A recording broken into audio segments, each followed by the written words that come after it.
முடிய போறது. சாதுர்மாசியம் முடியக்கூடிய காலத்திலே சாதுக்கள்லாம் கிளம்பி போக போறா. சாதுக்கள் எல்லாம் ஒரு வீட்டுக்கு வந்துட்டு நான் கிளம்பி போறேன்னு சொல்லிட்டு போக மாட்டான், அப்படியே கிளம்புறா. தூதாராவ் அத்தகைய சாதுக்கள் எல்லாம் தன்னுடைய வீட்டை விட்டு கிளம்பி போறாளேன்னு வருத்தத்துல இருக்கார். சாதுக்கள் ஒருத்தர் முகம் ரொம்ப வாடி இருக்கு, எல்லாரும் அழுதுன்னு இருக்கா. தூதாராவுக்கு தெரியல சாதுக்கள் எதுக்கு அழணும், சாதுக்கள் எதுக்கு வருத்தப்படுறா, என்னாச்சுன்னு தெரியலையே அப்படின்னு மெதுவா அவர்கிட்ட போனா அவர்கள் எல்லாம் சொல்றா, ஒன்றும் இல்லை, நாங்க பூஜை பண்ற கிரிதாரிய காணும். கிரிதாரிய காணுமா? கிரிதாரி எங்க போனா? இல்லை, இந்த உங்க பேத்தி மீரா தான் அடிக்கடி இந்த கிரிதாரி பக்கத்திலேயே உட்கார்ந்துட்டு இருந்தா. ஒரு வாரமா வேற அழுதுண்டே இருக்கா, இந்த கிரிதாரி என்னை விட்டுட்டு போயிடுவானா, இந்த கிரிதாரி என்னை விட்டுட்டு போயிடுவானான்னு அழுதுண்டே இருக்கா. தூதாராவ் மீரா மீரா எங்க இருக்கேன்னு கூப்பிடுறார். மீராவையும் காணும், மீராவையும் காணும், கிரிதாரியும் காணும். அவர்கள் ரெண்டு பேரும் எங்க இருப்பா அப்படின்னு தேடிண்டே போனா அந்த அந்தப்புறத்திலே அழகான ஒரு இடம் இருக்கு. அதுல நிறைய ஒரு குளம், டேங்க், அதுல சின்ன நீராழி மண்டபம், பளிங்குனால ஆன ஒரு நீராழி மண்டபம் அதுக்கு நடுவுல இருக்கு. சுத்தி தீபங்கள்லாம் ஏற்றி வச்சிருக்கா. அன்றைக்கு பௌர்ணமி நிலவு ஆகாசத்துல அப்படியே தக தக தக தகன்னு அந்த பௌர்ணமி நிலவு தங்க தாம்பாள மாதிரி வந்திருக்கு. அந்த குளத்துல அதனுடைய பிரதிபிம்பம் தெரியறது. மீரா தன்னை ஒற்ற தோழிகள் எல்லாம் கூப்பிட்டு வந்து அவர்களையும் விதமான அலங்காரங்கள் எல்லாம் பண்ண சொல்லி அவர்கள் அத்தனை பேரையும் கூப்பிட்டு இந்த நீராடி மண்டபத்திலே தான் கூப்பிட்டு வந்திருக்காளே கிரிதாரி, அந்த கிரிதாரியே ஒரு ஊஞ்சல் எழுந்தருளை பண்ணிண்டு தன்னையும் தன்னுடைய தோழிகளையும் பிருந்தாவன கோபிகளா நினைச்சுண்டு அந்த கிருஷ்ணன் முன்னாடி ஆடி பாடுறா. பகவான ஒரு ஜூலால வச்சிருக்கா இல்லையா, ஜூலதராதா சங்ககிரிதர ஜூலதராதா संग अबीर गुलाल की धूम मचाई, भर पिचकारी रंग गिरिधर झूलत राधा संग गिरिधर झूलत राधा संग। मीरा के प्रभु गिरिधर नागर चरण कमल कोढंग गिरिधर झूलत राधा संग गिरिधर झूलत राधा संग। நிறைய குழந்தைகள் சுத்தி வந்திருக்கு இல்லையா, எல்லா குழந்தைகளும் கோலாட்டம் போடுறது, ஒரே சந்தோஷம். தூதாராவ் அந்த கிருஷ்ணரை வாங்க போகும் பொழுது அந்த சாதுக்கள்லாம் சொல்றா, குழந்தைகள்லாம் கீர்த்தனம் பண்ணிட்டு இருக்கா, முடியட்டும். தூதாராவ் கிடுகிடுன்னு மீராட்ட போறார். மீரா, இந்த மகான்கள் எல்லாம் பூஜை பண்ணக்கூடிய சுவாமிமா, உன்னுடைய விளையாட்டு பொம்மை இல்லை, விளையாட்டு பொம்மைக்கு வேறு கிருஷ்ணன் தரேன், இந்த கிருஷ்ணனை கொடுத்துடும். ஏன் தாத்தா, இது ரொம்ப பவித்திரமா, இதுல பிராண பிரதிஷ்டை எல்லாம் பண்ணி அந்த சாதுக்கள் எல்லாம் பூஜை பண்ணக்கூடிய சுவாமி, இதனை இப்படி தொட்டு விளையாடினியானால் உன் கண்ணை குத்திடுவார் இந்த உம்மாச்சி. குழந்தை சொல்றது, இது கண்ணை குத்துற உம்மாச்சி இல்ல தாத்தா, இது கண்ணன் உம்மாச்சி. இந்த கண்ணன் உமாச்சிக்கு இந்த பிராண பிரதிஷ்டை பூஜை சாஸ்திரம் சம்பிரதாயத்தை காட்டிலும் இந்த கண்ணனுக்கு அன்புதான் தாத்தா ரொம்ப முக்கியம். பிரேமைக்கு எங்கக்கூடிய ஒரு தெய்வம், அன்புக்கு மட்டும்தான் அவன் வசமாவான் தாத்தா அப்படிங்கிறது. அந்த குழந்தையோடு பேசி சரிபடலே, அதனால தாத்தா பார்த்தார், அந்த கிரிதாரிய மீராவுடைய கையிலேந்து புடுங்குறார். புடுங்க முடியல, மீரா நான் தரமாட்டேன் அப்படிங்கிறா. அந்த பிடிவாதமா புடுங்கின உடனே மூர்ச்சியாய் கீழே விழுந்துட்டா. சாதுக்கள் எல்லாம் பார்க்கிறா, நாமும் இவ்வளவு நாள் இந்த கிருஷ்ணனை பூஜை பண்ணிருக்கோமே, இந்த கிருஷ்ணன் மேல இப்படி ஒரு பிரேம வரலையே, இந்த குழந்தைட்டேந்து இந்த கிருஷ்ணன் புடுங்கின உடனே ஒரு தீர்த்தத்திலிருந்து கரையில எடுத்து போட்ட மீன் எப்படி துடிக்குமோ அப்படின்னா துடிக்கிறா. இந்த பக்தி எங்களுக்கு வரலையே, நாங்க ஏதோ கொஞ்சம் நழி மூக்க பிடிச்சு பிராணாயம் பண்றோம், இப்போ கொஞ்சம் நழி ஒரு ஜபமாலையை வச்சு உருட்டின்னு இருக்கோம். இந்த கிருஷ்ணன் காணும்னு உடனே சில பேர் கூட நாங்க பேசிட்டோம், வேற ஒரு கிருஷ்ணனை வாங்கிண்டா போச்சு அப்படின்னு தானே நாங்க பேசிட்டு இருந்தோம். அந்த சாதுக்கள் எல்லாம் சொல்றா தூதாராவிட்ட, இந்த கிருஷ்ணனை மீராட்டேந்து பிரிச்சா கிருஷ்ணன் தான் ரொம்ப வருத்தப்படுவான் மீராவை காட்டிலும். இந்த கிருஷ்ணன் எங்கிட்ட இருக்கிறத காட்டிலும் மீராட்ட இருக்கிறது தான் சரி, அதனால மீரா கிட்டே இருக்கட்டும் அப்படின்னு சொல்லி அவர்கள் எல்லாம் அந்த குழந்தைகிட்ட கொடுத்துட்டு போயிட்டா. மீராவுக்கு சந்தோஷம்னா அப்படி ஒரு சந்தோஷம். இப்ப யாரும் இல்லை, சுதந்திரமா அந்த கிருஷ்ணனை வச்சுட்டு நிறைய தீர்த்தத்தினால அந்த கிருஷ்ணனை ஸ்நானம் பண்ணி விடுவா. அந்த கிருஷ்ணனை கொஞ்சம் க்ஷீரத்தினால அப்படி அபிஷேகம் பண்ணும்போது அந்த கிருஷ்ணனை மிரட்டுவா, நான் உனக்கு பால் அபிஷேகம் பண்ணா நாக்க நீட்டி நீட்டி எல்லா பாலையும் குடிக்கிற ஒத்த கிடைக்கும் உனக்கு. பால் தயிர்லாம் திருடி வேற தின்னது போறாம அபிஷேகம் பண்ணினா எல்லாத்தையும் கப கப கபன்னு குடிக்கிறியே அப்படின்னு மிரட்டுவா. அவனுக்கு அலங்காரம் பண்ணிட்டு எப்படிடா இருக்க, ஜோரா இருக்கு பத்தியா அந்த ட்ரெஸ் ஜமாய் அப்படின்னுவா. பார்த்து பார்த்து மயில்பிலி வச்சு விடுறது, பார்த்து பார்த்து பீதாம்பரம், பார்த்து பார்த்து அவனுக்கு சுகந்த திரவியங்கள், அவனுக்கு பக்ஷணம் பண்ணி அதெல்லாம் ஊட்டி விடுறது. குழந்தைக்கு இது பிடிக்கும் இது பிடிக்காதுன்னு ஹிருதயத்தில் இருக்கிற பிரேமையெல்லாம் திரட்டி திரட்டி திரட்டி திரட்டி அந்த ஒரு திரட்டி பால்னால மீரா அந்த கிருஷ்ணனை பூஜை பண்றான். கிருஷ்ணன் அவளுக்கு வசமாயிருக்கான்.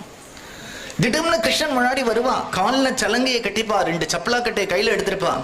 ஹரிகுண காவத்து நாச்சூங்கி மை பிரபு குண காவத்து நாச்சூங்கி, ஹரிகுண காவத்து நாச்சூங்கி மை பிரபு குண காவத்து நாச்சூங்கி, अपने मंदिर में बैठ बैठ कर, अपने मंदिर में बैठ बैठ कर गीता भागवत वाचूंगी, गीता भागवत वाचूंगी, प्रभु गुण गावत नाचूंगी. மீரா சொல்றா, சத்சங்கம் சத்சங்கம் வெளியில போகாத, பல இடத்துல சத்சங்கத்தை விட அசத்சங்கம் தான் இருக்கு, நீ போய் மாட்டிக்காத. எந்த இடத்துக்காவது நீ போனியானால் உங்ககிட்ட இருக்கிற 1% பக்தி 2% ஆகணும், இல்ல குறையாமையாவது இருக்கணும். அத்தகைய ஒரு இடத்துக்கு போ. அத்தகைய இடம் உனக்கு கிடைக்கலன்னா பேசாம கிருஷ்ண சந்நிதியில உட்கார்ந்துட்டு பாகவதமும் கீதையும் பாராயணம் பண்ணு. அப்போனே மந்திரம் பைட் பைட் கரு கீதா பாகவத சூங்கி. நான் எனக்கு தியானம் பண்றேன் ஞானம் பண்றேன், இதெல்லாம் பண்ணாத, இதெல்லாம் முடியாது. மகான்கள் எல்லாம் குடும்பத்தை எல்லாத்தையும் தியாகம் பண்ணி அத்தகைய வைராக்கியத்தோட அடைஞ்ச ஒரு ஸ்திதியை நம்ம 5 நிமிஷம் கண்ண முடிந்து எப்படி அடைஞ்சிட முடியும்? வாழ்க்கை முழுக்க ரோடு ரோடா அலைஞ்சு வைராக்கியத்தோட குடும்பத்தை விட்டு மழையில நனைஞ்சு இடியில நனைஞ்சு புயல்ல நனைஞ்சு சாக்கடைக்கரையில உட்கார்ந்துட்டு சாப்பிடறதுக்கு இல்லாம தவிச்சு அவர்கள் அடைஞ்ச ஞானத்தை 5 நிமிஷம் கண்ண முடிந்து நம்மளால அடைஞ்சிட முடியுமா? அப்ப உனக்கு வேணும்னா என்ன பண்ணுன்னா பேசாம அவ சரணத்துல விழு, அது போரும். தியான ஞான கி கட்டட்டி பந்த் கரு ஹரிஜன சங்கமே சாக்கூங்கி. இந்த இடத்துல சொல்றார், தியான ஞான கி, தியானம் பண்ற ஞானம் பண்ற மூட எல்லாம் கட்டட்டி பந்த் கரு. அத்தகைய ஹரிபக்தர்கள் சாதுக்கள் இருக்கா இல்லையா, ஞானிகள், ஹரிஜன சங்கமே சாக்கூங்கி மீரா கே பிரபு गिरिधर नागर सदा प्रेम रस चाकूंगी हरि गुण गावत नाचूंगी मैं प्रभु गुण गावत नाचूंगी. இப்படி நிறைய கீர்த்தனைகள் பாடுவா. அந்த குழந்தையினுடைய பக்தி நாளுக்கு நாள் வளர்ந்துட்டே இருக்கு. ஒரு நாள் இப்படியே இந்த குழந்தை மாடியில உப்பரிகையில நிற்கிறா. ரஜபுத்திர அந்த குடும்பத்துல சின்ன வயசுலயே கல்யாணம் பண்றது ஒரு வழக்கம். அந்த வீட்டில் இருக்கிற பெரியவர்கள் எல்லாம் அப்படியே வேடிக்கை பார்த்துட்டு இருக்கா. அந்த இடத்துல அந்த ராஜஸ்தான் வழக்கப்படி அந்த கல்யாணமாற மாப்பிள்ளையே ஒரு ஊர்வலம் கூப்பிட்டு வரா. மீராவை மாடியிலிருந்து மீரா கேட்கிறா, தலையில அந்த தலைப்பாகெல்லாம் கட்டிண்டு கையில கத்தியெல்லாம் வச்சுண்டு அந்த குதிரையில ஊர்வலம் கூட்டுண்டு வராளே, அது யாரு? உன்னுடைய சிநேகிதி இருக்கா இல்லையா, அவளுக்கு விவாகம், அவளை கல்யாணம் பண்ணிக்க போற மாப்பிள்ளை. குழந்தை மீரா கேட்கிறா, அப்ப எனக்கு யாரு? அந்த குழந்தைக்கு பதில் சொல்றதுக்காக, நீ பூஜை பண்றியே அந்த கிருஷ்ணன், அவனை தான் நீ கல்யாணம் பண்ணிக்க போற. அந்த குழந்தை சத்தியமா எடுத்துன்றது அந்த ஹிருதயத்திலிருந்து இன்மை அந்த எண்ணத்தை யாராலையும் புடுங்கி போடவே முடியல. எப்ப பார்த்தாலும் கிரிதாரி கிரிதாரி கிரிதாரி கிரிதாரின்னு அத்தகைய பித்து, ஒரு பிரேம பித்து, அத்தகைய ஒரு பக்தி பித்துல இருக்கா மீரா. இந்த சத்சங்கம் முடிஞ்சு சாதுக்கள் எல்லாம் போனா இல்லையா, அந்த சாதுக்களுடைய சத்சங்கத்துக்கு முழுக்க ஒருத்தர் வந்திருந்தார், ரகுநாத பட்டர்னு பேரு. அந்த ரகுநாத பட்டர் யாரு அப்படின்னுட்டா, உதய்பூர் சொன்னேனே அங்க ராணான்னு ஒரு ராஜா ராஜ்ய பரிபாலனம் பண்றான்னு அவனுடைய மந்திரி. மந்திரி மட்டும் இல்லை, வளர்ப்பு தந்தை. இந்த ராஜா சின்ன குழந்தையா இருக்கும் பொழுதே அவனுடைய அப்பா யுத்தத்துல போயிட்டார். இந்த ரகுநாத பட்டர்கிட்ட கொடுத்துதான் இந்த ராணாவை வளர்க்க சொல்லி இவனுடைய ராஜ்யத்தை ஒப்படைக்க சொன்னார் குரு. அப்பா அவர்கிட்ட ரொம்ப மரியாதை உண்டு, பரம பாவுக்க பக்தர் அவர். ரகுநாத பட்டரை பார்த்து ராணா கேட்கிறான், எங்க உங்களை 4 மாசங்களா காணும்? அதை ஏன் கேட்கிற? நம்ம சித்தோடுல தூதாராவ் இருக்கார் இல்லையா, அவர் வீட்டுல ஒரு சாதுர்மாசிய சத்சங்கம். நீங்க சாதுர்மாசிய சத்சங்கம்னா 2 நாள் போவேல், 10 நாள் போவேல், வந்துடுவேலே, எங்க 4 மாதங்களும் ஆளை காணும்? சத்சங்கத்துல அப்படி என்ன நடந்தது, என்ன கதை சொன்னா, ஏதாவது சுவாரஸ்யமான விஷயம் உண்டா? அவர் சொல்றான், அந்த சாதுக்கள் பஜனை பாகவதம் எல்லாம் நீ கேள்விப்பட்டதுதான், நானும் கேள்விப்பட்டதுதான், ஒன்னும் புதுசு இல்லை. ஆனா ஒரு விஷயம் அலாதியா இருந்தது. என்ன? அந்த தூராராவுக்கு ஒரு பேத்தி இருக்கா, மீரான பேரு. அதனால நம்பவே முடியல. துளசி எப்படி அங்குரிக்கும் பொழுதே ஒரு சுகந்தத்தோட அங்குரிக்கிற மாதிரி, ஒவ்வொருத்தனும் பிறக்கும் பொழுது கண்ணு காது மூக்கோட பிறக்கிற மாதிரி இந்த மீரா பிறக்கும் பொழுதே கிருஷ்ண பக்தியோட பிறந்திருக்கா. அதுவும் சாதாரண கிருஷ்ண பக்தி இல்ல, ஒரு ரசிக்க ஹிருதயத்தோட கூடின பிரேம பக்தியோட கூடின கிருஷ்ண பக்தி. அப்படியா? அந்த குழந்தை பார்க்கறதுக்கு அவ்வளவு அழகா இருக்கா. அப்புறம் கோலம் போட்டான்னா கண்ணில் ஒத்திக்கலாம் போல இருக்கு. அப்புறம் புஷ்பம் அப்படி கட்டுறா. அப்புறம் பாகவதம் அப்படி பாராயணம் பண்றா. அப்புறம் குரல் சுஸ்வரமா இருக்கு, கோக்கில கண்டமா இருக்கு. அப்புறம் பாடுறா, ஆடுறா, தானே கீர்த்தனைகள்லாம் சின்ன குழந்தையா இருக்கும்போது. இதெல்லாம் கேட்ட உடனே இந்த ராணா நினைக்கிறான், இப்படி கிருஷ்ண பக்தியோட ஒரு பெண் இருக்கானா, பேசாம அவளை நாமே கல்யாணம் பண்ணிக்கலாமே. ரகுநாத பட்டர்கிட்ட சொல்றான், நீங்களே உங்களுடைய வாயாலே ஒருத்தருடைய பக்தியை சிரேஷ்டமா சொல்ல மாட்டேன். ஏன்னா உங்களுக்கு எது உண்மை எது பொய்ங்கிறது தெரியும். உங்களுடைய வாயினாலேயே மீராவுடைய பக்தியை அத்தகையதா இருக்கு அப்படின்னுட்டா, அந்த மீராவை நானே கல்யாணம் பண்ணிக்கிறதுக்கு விரும்புறேன் அப்படின்னு உடனே ரகுநாத பட்டர் சம்மதிச்சார். ஏன்னா ராணாவும் நல்ல கிருஷ்ண பக்தன். அந்த குழந்தையினுடைய கிருஷ்ண பக்தி தெரியாத ஒரு இடத்துல போய் அந்த குழந்தை மாட்டிக்கிறத விட, கிருஷ்ண பக்தியினுடைய அருமையும் சத்சங்கத்தினுடைய அருமையும் தெரிந்து இந்த ராணாவுக்கு மனைவி ஆகிறது மேல் அப்படின்னு நினைச்சு, நானே அது விஷயமா தூதாராவிட்ட போய் பேசுறேன் அப்படின்னார். தூதாராவுக்கும் ஒரு கவலை இருந்துட்டே இருக்கு.